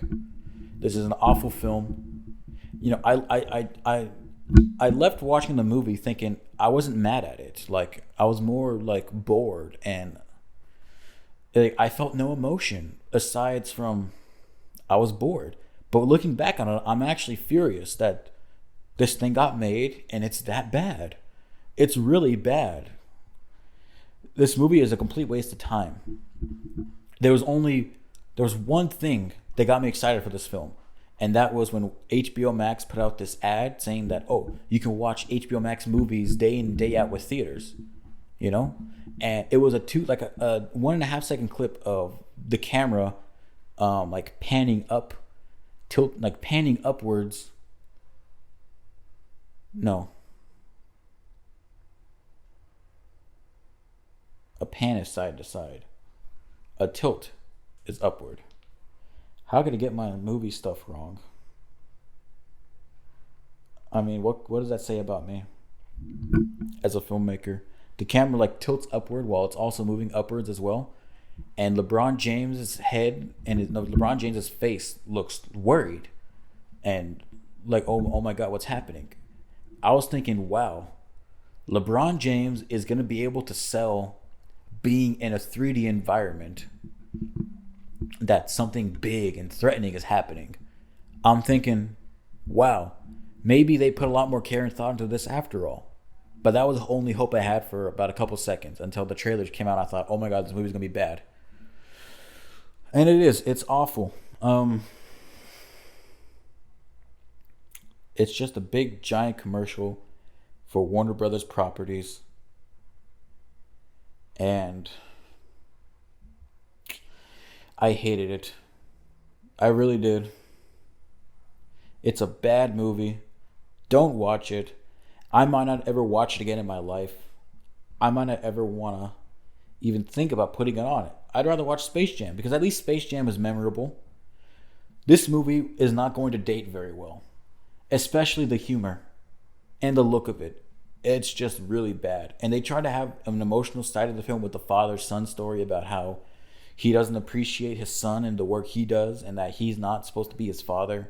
But it feels so not earned and genuine. It's really bad. It really is. I'm giving Space Jam: A New Legacy a D-. I would not give it an F because there were animators working on the film who did their best with what they had. LeBron James isn't awful. And I guess that's kind of it. Like, it was cool to see Bugs Bunny. You know, I loved Looney Tunes. But besides that, everything else just seems so ungenuine. They try to make the Looney Tunes seem cool. The Looney Tunes aren't supposed to seem cool and hip. They're supposed to be the Looney Tunes. And it especially shows in that Porky Pig rap. Like Porky Pig doesn't rap. He's supposed to be this goof that everyone makes fun of because of the way he talks. You know? And Lola Bunny was introduced in Space Jam to be Bugs Bunny's love interest, and she had no character then, but she also has no character now. Like at least Bugs Bunny wants to get his family back together, you know. But they show Lola Bunny so much, but she has no character to her. And at least she had a character in the Looney Tunes show. The Looney Tunes show, which was a cartoon on Cartoon Network from like the 2010s, which was actually really good. It was actually really funny. It was a nice situational comedy. But especially when they show that Zendaya is in this film a lot. Zendaya. I don't know if it's Zendaya or Zendaya. I'm gonna say Zendaya. They show Zendaya so much in the promotion, like, oh, it's featuring LeBron James and Zendaya. But I'm thinking there's no point in showing this because she serves no purpose to the film besides being the only Looney Tunes player that can actually play basketball well. You know? And then the end of the film is just an insult because they have to do this glitch that glitches out the game because Algae Rhythm is cheating in the game so that they can lose. So they go, LeBron James goes, I'm gonna glitch the game out by doing a specific moveset that actually broke the game when I was playing it with my son earlier in the movie. And so Bugs Bunny ends up doing it himself. And then he like dies, but then he goes to the real world after, they killed Don Cheadle's character basically. And Bugs just transfers to the real world and goes, see, I'm not dead. If he stayed dead, that would have been cool. Or if LeBron James' son was to reprogram Bugs Bunny back into the serververse, that would have been cool. But, he's fine. He's okay, whatever. There could have been a strong moment for Bugs Bunny going, I just wanted my family back together. I could have wrote a better Space Jam movie than this garbage. Jesus Christ. Screw this movie, D-. I won't give it an F. Just because. A D-. It's the highest I'll give this movie. It was truly awful. Bad. Stupid. Alright, that's all the new releases I've talked about so far. Or that I've seen so far in this year. I'm really excited for movies coming out soon. The most excited I am for a film this year is The Green Knight. I don't know why. It just looks really interesting. It's an A24 film. It just looks really interesting. I've never seen like a big action film from A24, and that might be what we get from this. I don't know. The French Dispatch, I'm also excited for. A couple movies on HBO Max by Steven Soderbergh, whatever. With Don Cheadle in it. The one movie, Steven Soderbergh, whatever. The French Dispatch being a Wes Anderson film. I'm excited for that. I've never seen a live action Wes Anderson movie. Dune's coming out. The New Saints in Newark, which means I have to watch The Sopranos. Yeah. More movies. Spider-Man No Way Home. I'm excited for that. But they need to drop the trailer because I'm getting really pissed off that they're not dropping the trailer. Okay. We can move on now to the movies that I have seen that are not from this year. I want to talk about A Quiet Place. Because I know A Quiet Place 2 is new. So I watched A Quiet Place with my brother and his girlfriend one day. And I hated it. I absolutely hated it. I think it's an awful garbage film. It's not scary. It's a cheap hipster scary film that's not scary at all. And I really did not like much about it. A Quiet Place. So, directed by John Krasinski. Everyone knows John Krasinski because he's Jim from The Office. And it's about these monsters that can't see anything, but they have really good hearing. So, like a year into, or like it's been like 90 days or something in the beginning of the film where these monsters are attacking, and they're looking out, they're going to get supplies or whatever, and the son tries to play with this toy, like the youngest son, but the dad's like, what do you not understand? We have to be quiet, you butthole. And so the daughter goes, here, I'm gonna give you the toy anyways. And then the son plays with it while they're walking, and then the monster kills him, and I laughed my ass off because I was like, oh my god, how does this idiot not know that they have to be quiet? Did the dad not tell him that there are monsters roaming the city? And another thing too, like, why would the monster just suddenly go there? Like, where are these monsters exactly? Are they only located in this city? Like, do they have to be exactly where these people are? You know? I think it's a dumb movie. I'm gonna keep complaining about it though.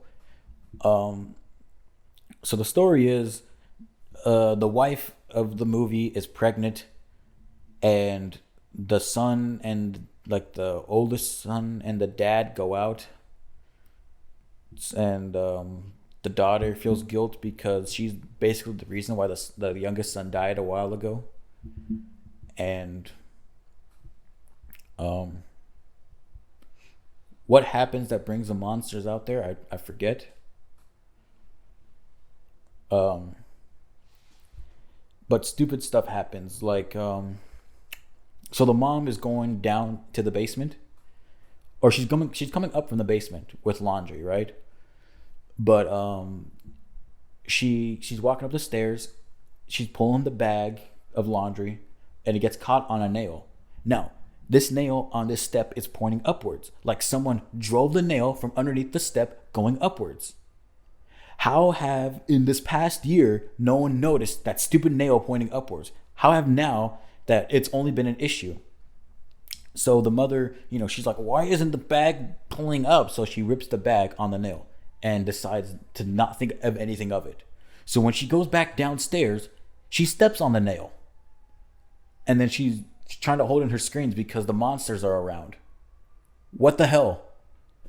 How has that nail? And then when everyone starts walking downstairs and stuff, no one, the nail isn't an issue. Why is it at that moment the nail becomes an issue? Why is the nail pointed upwards from the step?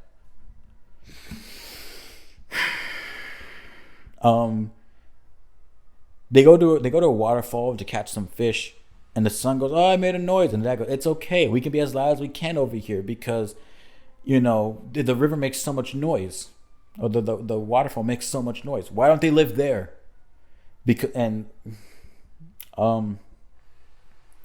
They're just unintentionally funny moments in this movie.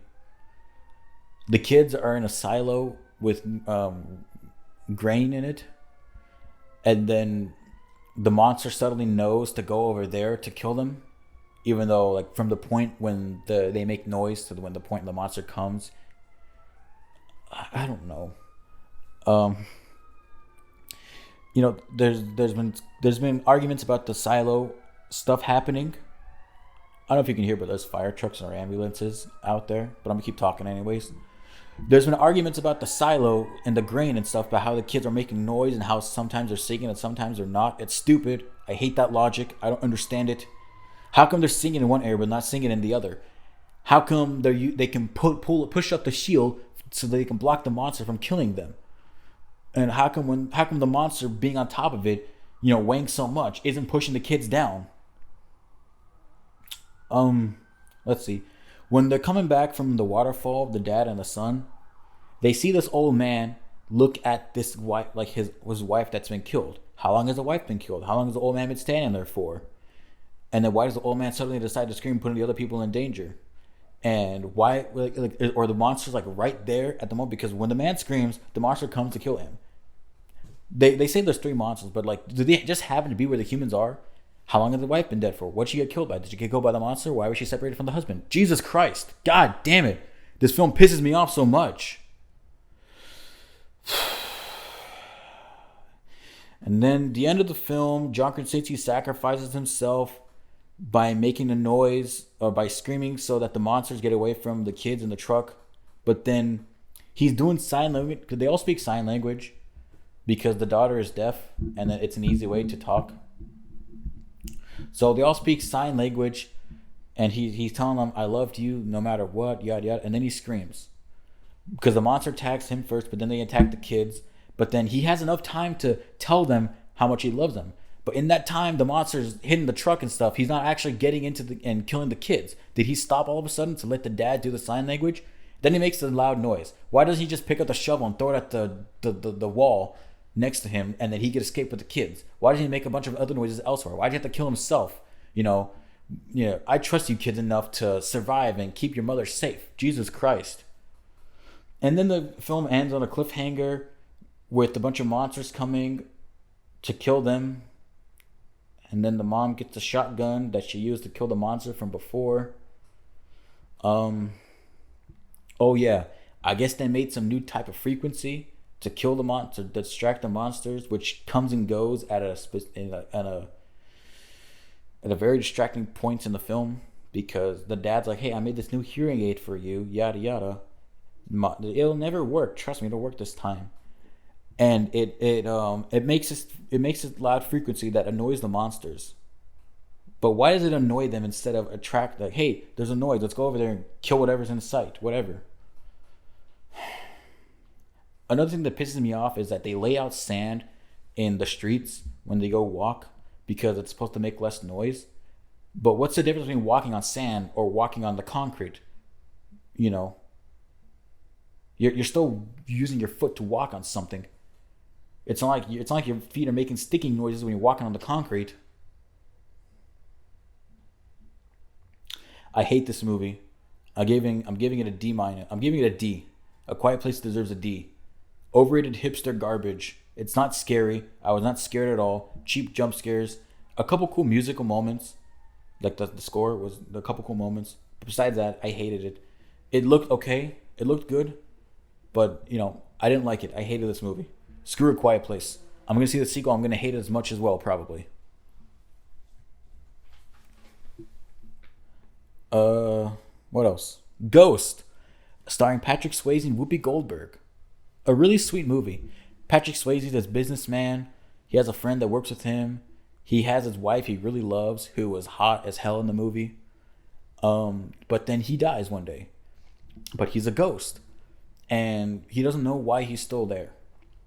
But he has to keep his wife safe because the same guy that killed him is also on the prowl for not just the wife, but also he's set up by his best friend who works at the ops with him, who is trying to steal money from the company and put it into his own account. And he also wants to go after his wife, like to sex her up and stuff. So he meets Whoopi Goldberg, who pretends to be a psychic who can communicate with ghosts, but she can actually communicate with him, and she can see all the other ghosts that are stuck in this world. I like the logic they use with what the ghosts can or cannot do, what they can touch or what they cannot touch. It really works well. And it's a really sweet love story too. I want you to watch it. Ghost is a really sweet movie. I liked it a lot. Some of the music is cool. Great scenes in it. Patrick Swayze is just a hunk. I love the man. Sad he's gone. I want to watch more Patrick Swayze films. Is it Patrick Swayze in Ghost? I'm going to check it real quick. I want to make sure. Ghost. I know Whoopi Goldberg's in it. I was like, oh my god, it's Whoopi Goldberg. This might not be... I hope this isn't a bad movie. But no, it is Patrick Swayze. And his wife, Demi Moore, who was hot as hell in the movie. But really funny movie. Really sweet movie. Some kind of not so... some kind of scary scenes in the film. Like frightening moments. But overall, great movie. I give it an A-. Really sweet. 1990. Go check it out. Ghost. Really great movie. I watched Godzilla vs. Kong again in theaters with my grandma before I left. I still have the same thoughts about it. All the human stuff is stupid. The action's really cool. That's kind of it. But it was really cool to see on the big screen. To see the big action stuff. I guess that's it. I wrote it down. I thought I'd have more to say about it, but I guess I really didn't. Tin Cup with Kevin Costner. He's a golfer who has a caddy, and they spend their days bumming around on a golf course. And he has this new client who wants to play golf, and he's trying to sex her up too, but she has a boyfriend who's also a golfer, and they compete in this tournament so he can enter the Masters or whatever. And that's all I can really say about it. Really funny. It was actually really fucking hysterical. Tin Cup was really funny. I love Kevin Costner. He's amazing. Great funny moments. I expect to be bored because of golf, but it made me want to watch golf. Some great sport moments in it too. But overall, great movie. Go check it out. It's been a while since I've seen it, but my dad said, "Hey, put it on." He fell asleep after a while, but he watched it obviously. He's like, "Great flick." I'm like, "Yeah, it was really good. Like it was really good. I really liked it." Tin Cup, I'd give a B. Funny, enjoyable, an average movie. Next is Training Day. Now, Training Day. Written by Ari Aster. No, god damn it. What am I thinking?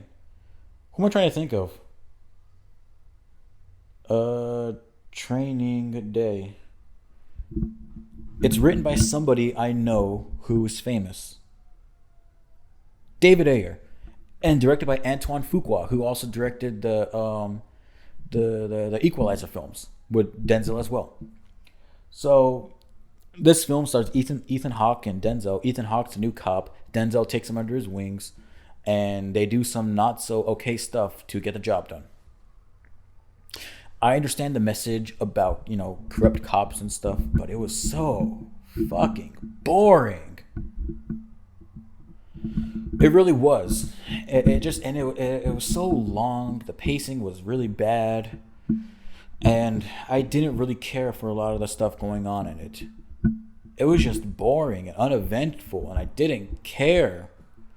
Some of the action stuff was cool, but I was so uninterested in it the entire time. And the bright spots in the film were Denzel being Denzel Washington and Ethan Hawke. Besides that, it was just I heard so much about this film. Oh my god, it's an amazing film. You haven't seen Training Day? I watched it and I'm like, screw you guys. This movie sucked. Giving it a C-. It's whatever, Screw that movie. The Fan. Okay. Now this movie is funny. I have to look up who directed it because he's a director. Now, The Fan is a 1996 film starring Robert De Niro and Wesley Snipes. Now, Robert De Niro's character, it's directed by Tony Scott. Robert De Niro's character is he's a salesman for knives and stuff, but he's a fanatic of the Giants, the San Francisco Giants. He loves the Giants. And Wesley Snipes plays this baseball player who gets traded to the Giants, who's supposed to be like the biggest star at the time, But he's not doing so hot because he doesn't have his number. Another player has his number. So, because the number means a lot to him. So Robert De Niro takes it upon himself to kill the guy who has the number so Wesley Snipes can get his number back. And he's this obsessive fan about this guy. But Wesley Snipes is like, oh, I just stopped caring about it. And I started doing good. I got out of my slump. And Robert De Niro's like, what? No, you got that because of me. Where's my recognition? I want this recognition for you getting your number back. And Robert De Niro's amazing. But I found the film to be way too serious for what it wanted to be. I thought it would have been like a lighthearted comedy about Robert De Niro being this obsessive fan about baseball but learning to respect life. What I got was it was really stupid. It's so over the top, dramatic, serious. And what's it called? Especially there's this father-son dynamic in the beginning of the film where he's divorced with his wife, Robert De Niro, and he wants his son, and he hangs out with his son going to the Giants game, but he's going to miss opening day. He leaves his son there at the Giants game so he can go do a sales pitch, but he comes back and his son is gone, and his wife is like, "Stay away! You have a restraining order now," and that plot gets dropped, and it just focuses on Robert De Niro being a creep. But there are some genuinely funny moments in the movie that I genuinely laughed at. But overall, it's just a stupid movie, way over the top, super serious. Um, yeah, I'm giving it a C minus. I'm giving it a C minus. I'd watch it again because of how stupid it was, but um, yeah, it was really dumb. It was really stupid. There was some great funny moments in it, but it was way too serious. That is the fan. Um, let's see what else is there on my list. Once Upon a Time in Hollywood. I rewatched it twice. I rewatched it when I went to Modesto. I took my friend Sebi to go watch it in Modesto. You know, when theaters started opening back up, and I fucking love that movie. Once Upon a Time in Hollywood is probably my favorite Tarantino film. And then I watched it again just the other day. I went to go do this photo shoot, like I said earlier, and I watched it again, and I loved it. I love this movie. I love it more and more every time I watch it. It's fantastic. I can't praise it enough already. I'll watch it till the end of time. It's amazing. I might want to put it in my top tens list, my favorite films. Maybe. Like, really maybe. Because I love it so damn much. It's amazing. It's almost perfect. But, okay. Now I'm going to get into a really serious film. An extremely emotionally driven, impactful story. A true piece of art called Ali, Fear Eats the Soul. Now, the thing about this film is that I watched it in a film class about a year ago from now, maybe. Yeah, about a good year ago, maybe. It's directed by Rainer Werner Fassbinder. It is a German film from 1974. And it's about an older cleaning lady who falls in love with an Arabic man. He's Arabic, right? Yeah. Named Ali. The lady's name is Emmy. And Ali is the man. She's an older lady, but he is a younger man. And they get married. And it's a story about prejudice. It's a story about love. It's a story about why we love. Now, this is one of the most beautiful films I've seen in my life. It still holds up to this day. It's beautiful looking. The framing is most especially praiseworthy. The camera movements are fantastic. The acting is great. Now, it's hard for me to judge acting when it's foreign films because I'm so used to English that I'll just read the subtitles, but you could really feel the emotion these characters provide, and their sorrow, their pain, their love. Now, Emmy falls in love with. I'm gonna spoil this film because I need to spoil this film to talk about everything I love about it. Emmy falls in love with Ali because it's raining and she goes into this club one day, and so to hide away from the rain, and Ali and his friends Ali's friends go dance with her. So he dances with her. They talk, and she invites him to his home. He walks her home, and they spend the night together. I don't know. It's implied that they slept together because she runs away thinking, oh my God, what did I do? But they fall in love with each other. You could really feel the love they have. But then it's why did they fall in love? And the hardships they face with people, slandering them, going, oh, he's a dirty immigrant. He's a dirty Arabic man. And oh, she's an old slut who only is looking out for her own sexual desires from the other cleaning ladies. And it's mainly probably they just feel jealousy. And then they feel that for so long, but they go on a vacation, and when they come back, people start to feel more friendly towards them. Like when she told her family, like her children, they basically wanted to disown her. Like, you bring shame to our family because you're in love with this dirty immigrant man. But when they come back, when they come back from their vacation, the family starts to forgive them, but only because they want favors from them. Only because Ali can move stuff around and Emmy could teach children and stuff, and they can do favors for them. But Ali starts to feel homesick, so he wants couscous. But Emmy says, "We don't make couscous here." And then they start to grow distant from each other. So he goes to sleep with another woman a couple times, gets drunk a lot, and then he has this. Something happens to him where he gets sent to the hospital, and it's because he works too much, because of stress, and it happens a lot to the immigrants. They say in the film, and so Emmy has to live with knowing that. Well, earlier, like a couple minutes before this actually happens, Ali goes back to Emmy, and they dance again at the club, and he says, "I'm sorry, I slept with another woman." It's okay. I know you love me. We love each other. As long as you're coming back to me, that's all that matters. But then he starts to feel pain and he falls, and she has to live with knowing that this pain will live with him, like it'll happen every 6 months, and that it's going to be something hurtful to him, and she starts crying. Now, that and a beautiful, beautiful piece of music plays. I can't remember the name of it, but I remember humming it for weeks afterwards. It's beautiful, and it perfectly matches the tone of the film. Now, I urge you, it's on HBO Max. Please check it out. It is one of the most beautiful films I've seen in my life. The acting is amazing. The the framing, the directing, the writing, it's all there. It's top notch. This film is from 1974 and it still holds up. It still looks amazing. I kid you not.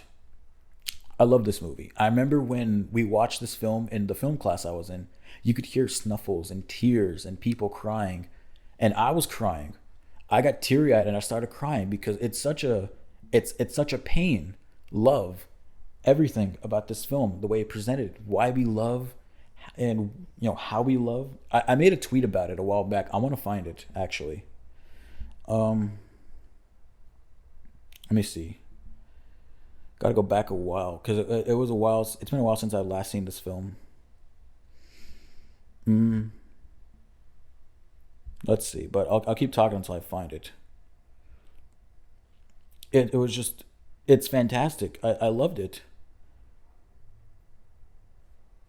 Oh, I just tweeted Keef Keef. It's something he says in the film where he says it's a saying we have, where it means whatever.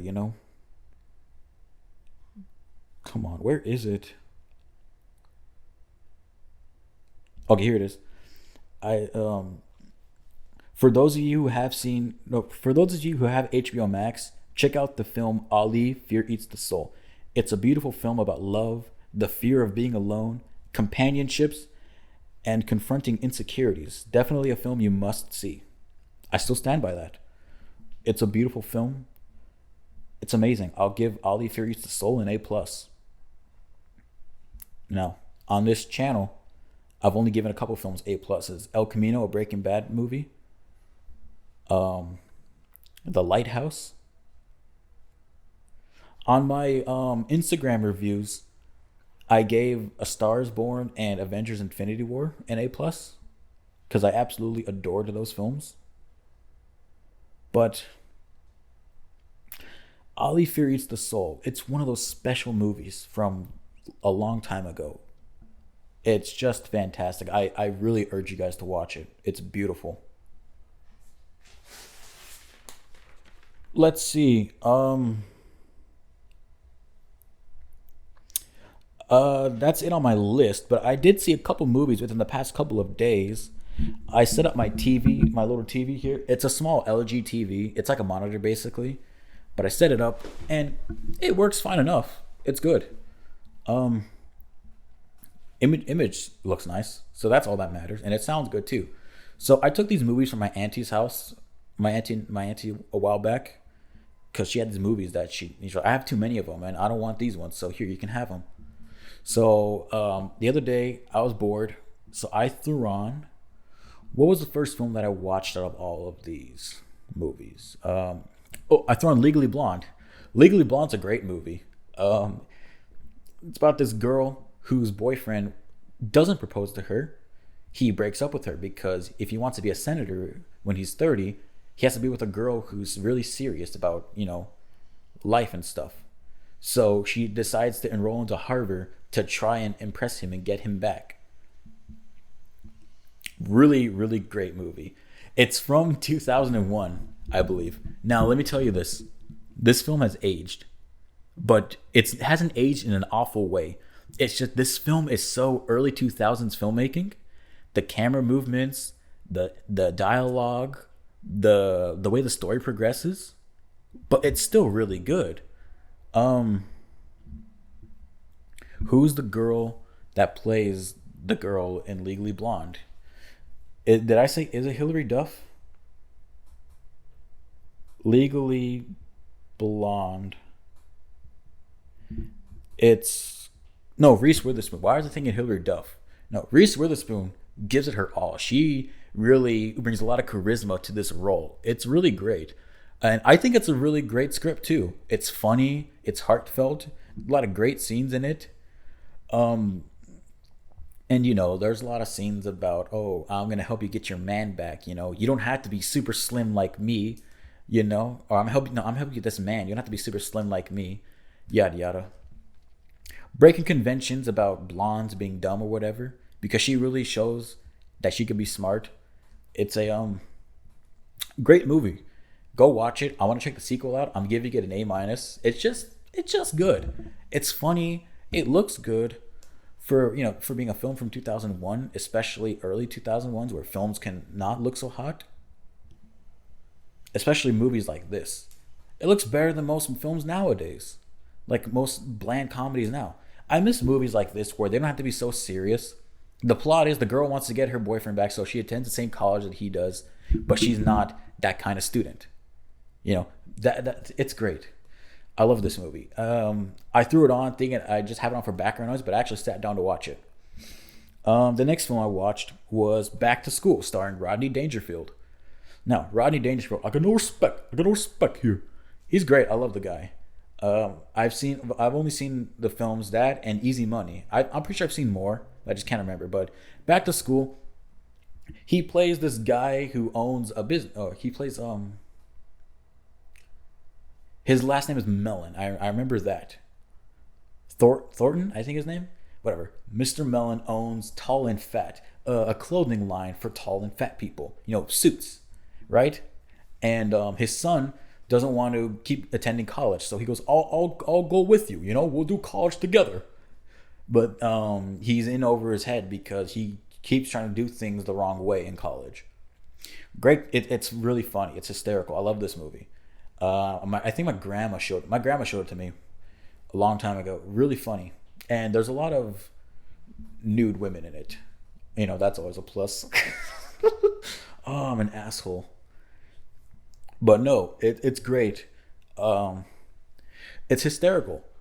It's a really, really funny really funny movie. Go check it out. That's all I can really say about it. I give Back to School a B. Another great, enjoyable comedy. It feels weird giving movies just B's like that, but that's what they are. They're just comedies that aren't fantastic, but they're just really enjoyable. Next, I watched Weekend at Bernie's. Now, I've seen parts of it before. About a while ago, I think in 2017, 2018. The show Waco was on, about Waco, Texas, about the event that happened there with the cult or the fanatics, right? That the ATF really screwed over because they killed everyone in there. So the show was happening there. We went over to my auntie's house like every week to watch it. We're like, oh my God, this show's amazing. And the guy looks like Emilio Estevez. I kid you not. The guy looked like one of the stars of the film. The show looked like Emilio Estevez. It was really like young Emilio Estevez. It was funny. I pointed out, everyone's like, oh crap, you're right. But one day we watched The Weekend at Bernie's after, but I didn't really pay much attention because we were all talking and stuff. So I threw it on here because it's one of the movies my auntie gave me. And it's a great example of a situational comedy where timing is right, like Modern Family, where events happen and they're unexpected, but the timing is perfect on them. So Weekend at Bernie's is about these two guys who work for Bernie, whatever his last name is, at a company, and they go, "Oh my God, someone's trying to steal $2 million from you." And he goes, "Okay, thanks for telling me that. Let's go to my beach house this weekend. We'll party up and stuff." And they tell these guys, "Hey, they know I'm trying to steal the $2 million from my own company, so kill them." But then the hitmen go, "Oh no, we got to kill Bernie now and make it look like a suicide or make it look like a murder from these two goofs, right?" So the guys find out that Bernie is dead, and the party happens, and then they got to figure out how to move him around without people noticing he's dead. All the while, there's a love story with one of the guys and the girl who works there as well. And the people realize that they think he's not dead because they see him moving around, people talking about the party and stuff. So they gotta try and go back and kill him and stuff. There's stuff like that where they gotta move the body around. And the body just happens to move because it's on a cart or something that gets pushed. Or when people move away from the body, it just flops around and stuff. It's great. It's funny. Another B. It's really funny. I laughed my ass off. It's really hysterical. And I just miss movies like this where they can just be funny. A really simple premise, and they can just be funny. I miss movies. I miss movies like that. I hate movies that be so serious and, up the butt serious. Why can't they just be so chill and laid back? It's because they might not make money back. I could write a movie like this and make it work. The next movie is Bachelor Party, starring Tom Hanks. Tom Hanks plays this guy who likes hanging out with his friends. He's gonna marry a girl, and the girl doesn't want hookers and strippers at his bachelor party, but his friends do so anyways. And it's just a big, giant, wild party. And the girl's ex-boyfriend and father try to get Tom Hanks busted, and try to get the marriage off because he wants the girl back. Again, a lot of naked women here and a lot of crazy party stuff going on. And Tom Hanks is just amazing. I love watching Tom Hanks. This is young Tom Hanks. This is pre-Forrest Gump Tom Hanks. And it's really great. I laughed my ass off. It's a really enjoyable comedy where a lot of stupid stuff happens, like Animal House, but not as good. It's not bad in any ways. It's just that it's really funny, and it didn't feel long, but it felt like just a lot of events happening. Really funny. I'll give it a B-, or a C+, whatever. Just great movie. Check it out. It's funny. It's worth just watching it once. Really funny. And that seems about it for all the stuff that I've seen within the past while. I'm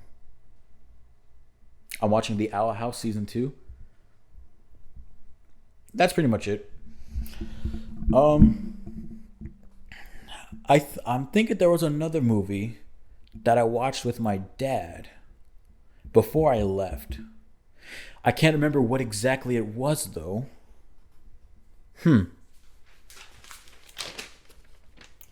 Looking at my list here, I don't think I wrote it down, which sucks because I remember watching a movie with him and it was actually really enjoyable. I watched parts of Donnie Brasco. That was cool, but I didn't finish it. Damn. Okay. Well, I might remember it the next time. I think that's it for this episode. We've been running for over 2 hours. This is my longest podcast. Wow. I might have this up today. Today is the 27th of July. Maybe I'll have it up tomorrow on the 28th. We'll see. But anyways, that's it for me today. Hope you all enjoyed this really long podcast and me just talking. I didn't feel like recording because I didn't feel like setting up. I don't know where exactly I would set up right now. But for now, this is me signing off. Hope you have a great day. Hope you enjoyed the podcast. And I'll see you all with more enjoyable content like this. See ya. Bye.